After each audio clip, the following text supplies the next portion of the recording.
This is 99% Invisible. I'm Roman Mars. At the end of World War II, as the world began to process the powerful and devastating effects of the bombings of Hiroshima and Nagasaki, humankind entered a new era, an era defined by the destructive potential of nuclear weapons and the global arms race to acquire them. Let us face, without panic, the reality of our times. The fact that atom bombs may someday be dropped on our cities. And let us prepare for survival by understanding the weapon that threatens us. And while the violent applications of atomic research had already been proven, governments and scientists suspected atomic science also held promise for good. Peaceful applications that could bring the world into a new age of scientific progress and technology. It is not enough to take this weapon out of the hands of the soldier. It must be put into the hands of those who will know how to strip its military casing and adapt it to the arts of peace. That's President Dwight Eisenhower addressing the UN in a 1953 speech titled Atoms for Peace. In it, he proposes creating an agency to oversee and promote safe, secure, and peaceful nuclear technologies, while also continuing to build up the United States arsenal of nuclear weapons. That agency, created in 1957, was called the International Atomic Energy Association. Experts would be mobilized to apply atomic energy to the needs of agriculture, medicine, and other peaceful activities. These efforts to find peaceful applications for nuclear research would spur growth in nuclear energy, which now provides around a fifth of the United States' electricity, and expand the use of nuclear medicine, giving us imaging techniques and therapies still used for cancer treatments today. That's our own Sharif Youssef. But then there were ideas that seem kind of crazy in hindsight. One science writer thought nuclear alchemy was possible, that we would have nuclear factories that manufactured gold. He also believed we could create artificial suns to control the weather, and others believed we could shower plants in ionizing radiation to mutate them into better, stronger crops. But unlike the others, that one actually happened. When I ran across it, I was just kind of gobsmacked. I was just stunned and then just so surprised. There was very little scholarly writing about it. That's Paige Johnson. I'm a chemist and material scientist. I have a hobby of the history of gardens. Johnson is one of the few experts on the often forgotten atomic gardens of the 1950s and 60s. Gardens that used radioactive materials in attempts to mutate and breed new plants that would benefit mankind. People kind of assume it was some sort of a conspiracy. Oh, this was all hidden from the public, wasn't it?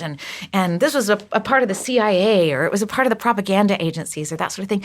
And actually it wasn't. It was widely talked about in speeches. It was written about in popular magazines. Atomic gardens have been largely forgotten, but they weren't top-secret government projects purposely obscured from us. They were right out in the open, and they produced new kinds of fruits and grains and vegetables that we still have on our grocery store shelves today. The atomic gardens of the 1950s and 60s were part of a broader interest in atomic research that ramped up during and after World War II. But they were also part of a much older quest to breed better, hardier crops. Humans have been messing with plants to suit our needs for a long time. But to understand the history of using radiation to mutate plants, we need to take a step back to the 1920s and a relatively new technology of the time. X-rays. In 1927, Hermann Muller conducted a famous genetics experiment where he exposed fruit flies to X-rays, a form of ionizing radiation. So basically, ionizing radiation is just any form of electromagnetic radiation that has the power to penetrate matter. So it has the ability to potentially go inside the cell and actually alter the genetic material. The X-rays changed the genetic makeup of some of the fruit flies, and some of those changes, those mutations, were heritable, meaning that they could be passed along to the next generation. In the 1920s and 30s, some plant breeders started using X-rays on plants in hopes that they could induce mutations that could make them grow faster or produce more fruit or create interesting flowers. But enthusiasm for those techniques would soon die down. And for a while, the world lost interest in how radiation could alter plants. Fast forward to World War II, and a top-secret mission spearheaded by the U.S. government, the Manhattan Project. A new branch of the Army's Corps of Engineers was established to administer work on military uses of uranium. The U.S. began doing research not only on how to make atomic bombs, but what their effects might be after detonation. In concert with the kind of weapon-based experiments, they had started to kind of try to monitor what the effect of the nuclear radiation and fallout would be on plants and animals as well. That research continued after the war in a project called Operation Crossroads, where the U.S. tested nuclear bombs around a small cluster of islands in the Pacific. The Bikini Atoll is where the U.S. was testing the atomic bombs out in the middle of the ocean. And that's the first place where they really start intentionally planting plants and seeing how they're affected. Researchers wanted to find out how plants would respond to the heat and the gamma rays that the bombs gave off. The U.S. also docked boats nearby, filled with rats and goats and pigs to see the effects of bombs on living animals. A lot of them died, from the blast as well as the radiation.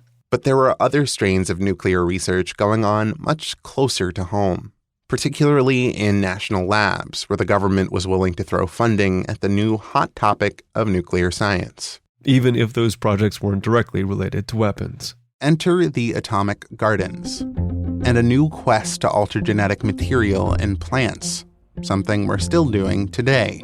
With modern genetic modification techniques, we have the ability to go in and very carefully slice the genome with a scalpel. The radiation experiments, the atomic gardens, were essentially just hitting the genome with a hammer and seeing what would happen. One of the most fascinating examples of this research was happening at Brookhaven National Labs. So the Gamma Gardens at Brookhaven in New York were probably the largest gardens in the U.S. governmental effort devoted to atomic irradiation of plants. The Brookhaven Gamma Garden was created in 1949, and its original goal was to study the effects of prolonged exposure to gamma rays on plants.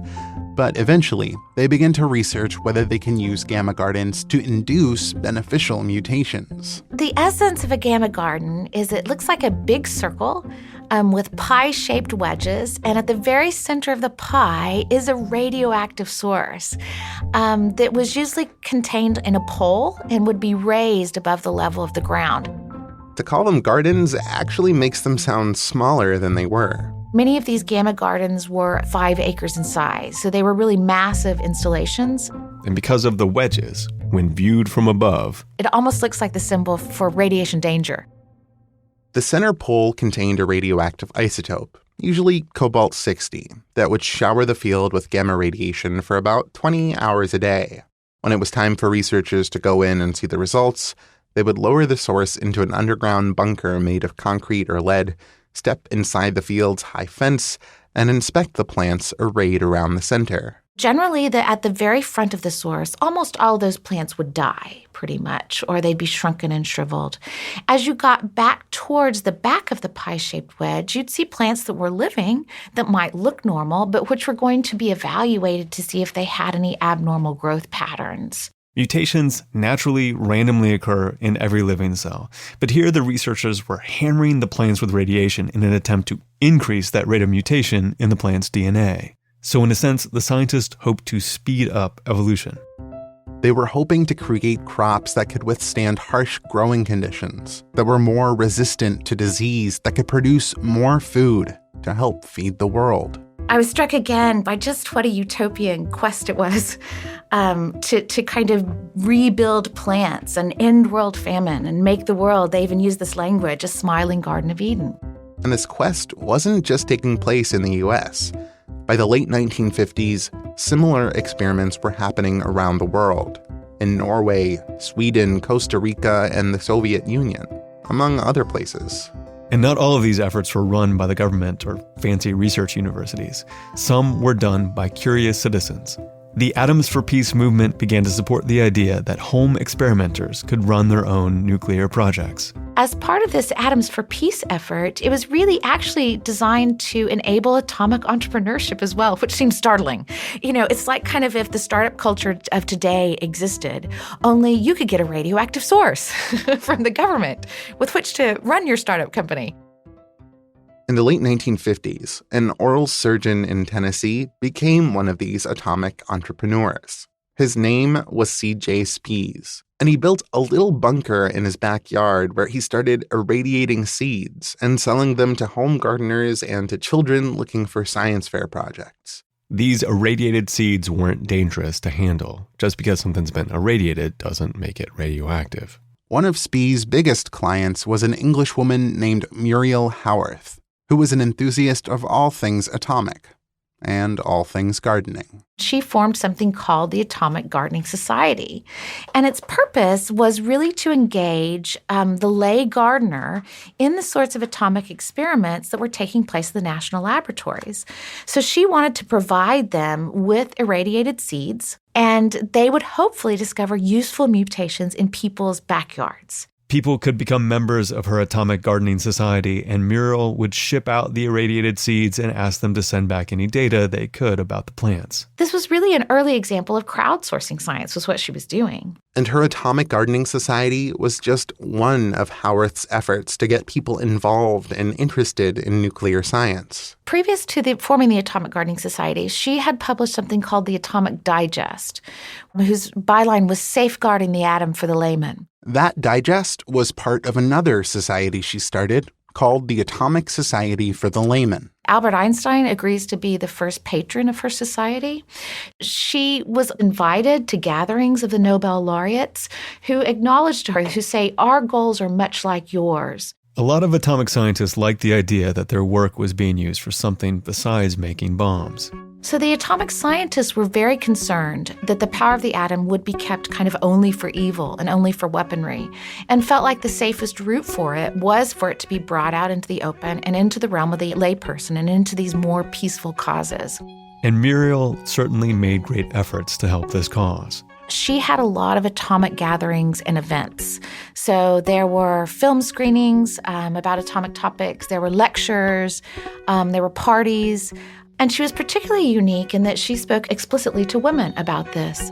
In 1950, she even staged an elaborate performance in which actors pantomimed the basic structure of an atom, and it was reviewed by some pretty major publications. So here is the review of the performance in Time magazine. Before a select audience of 250 rapt ladies and a dozen faintly bored gentlemen, some 13 bosomy atomic energy associates in flowing evening gowns gyrated gracefully about a stage in earnest imitation of atomic forces at work.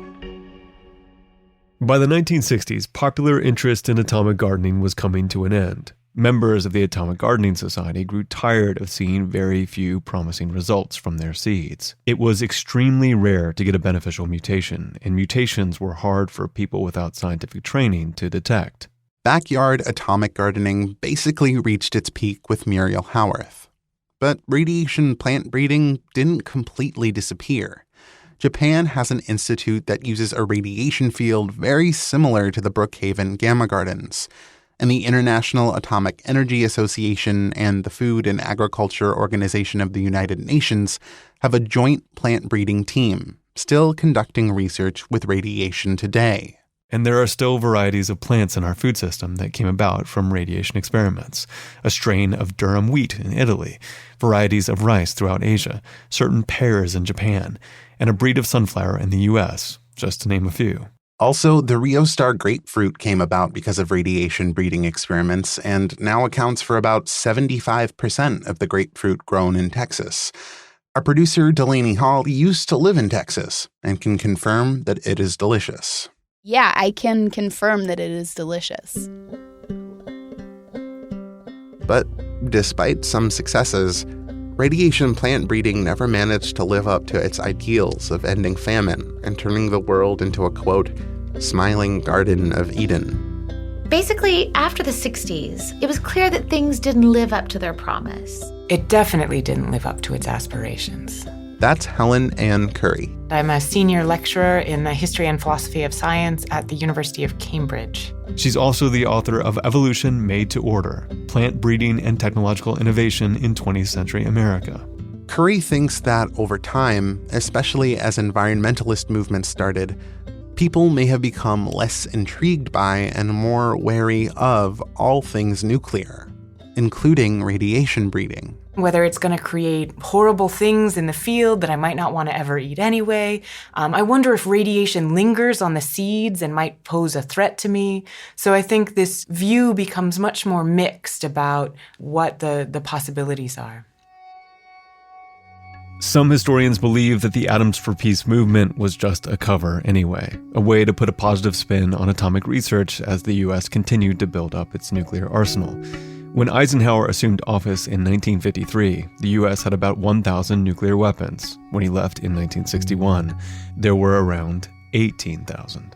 Eisenhower needed people to believe that there was hope in nuclear research, not just fear, so that we wouldn't turn away from nuclear weapons completely. He wanted us to keep pursuing nuclear technology even if it scared us, because the Soviets were certainly pursuing it, and that was even scarier at the time. But this march toward mutually assured destruction would leave us with other world-changing non-military innovations too, like nuclear power, the expanded field of nuclear medicine, and, of course, the unarguably delicious Rio Star grapefruit. Paige Johnson runs the blog Garden History Girl and the nanotechnology company 109 Tech. She's also collecting oral histories of the backyard atomic gardens, so if you or someone you know planted some irradiated seeds, go to atomicgardening.com to add your story. If you want to learn more about the history of radiation breeding, as well as a bunch of other cool stuff that we couldn't fit into this story, check out Helen Curry's book, Evolution Made to Order: Plant Breeding and Technological Innovation in 20th Century America. It's available from University of Chicago Press, and you can also find it on Amazon. It's really good.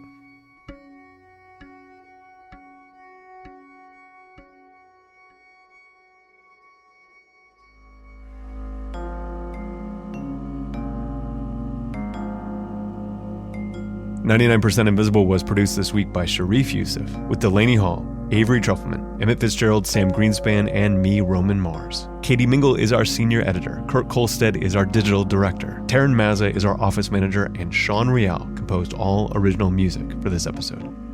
We are a project of 91.7 KALW in San Francisco and produced on Radio Row in beautiful downtown Oakland, California. You can find this show and join discussions about the show on Facebook. You can tweet at me at Roman Mars and the show at 99pi.org. We're on Instagram and Tumblr too. But if you need to catch up with all the stuff we did for Frank Lloyd Wright Week or learn how to properly adjust your car mirrors, that was a really popular article this week, you have to go to 99pi.org.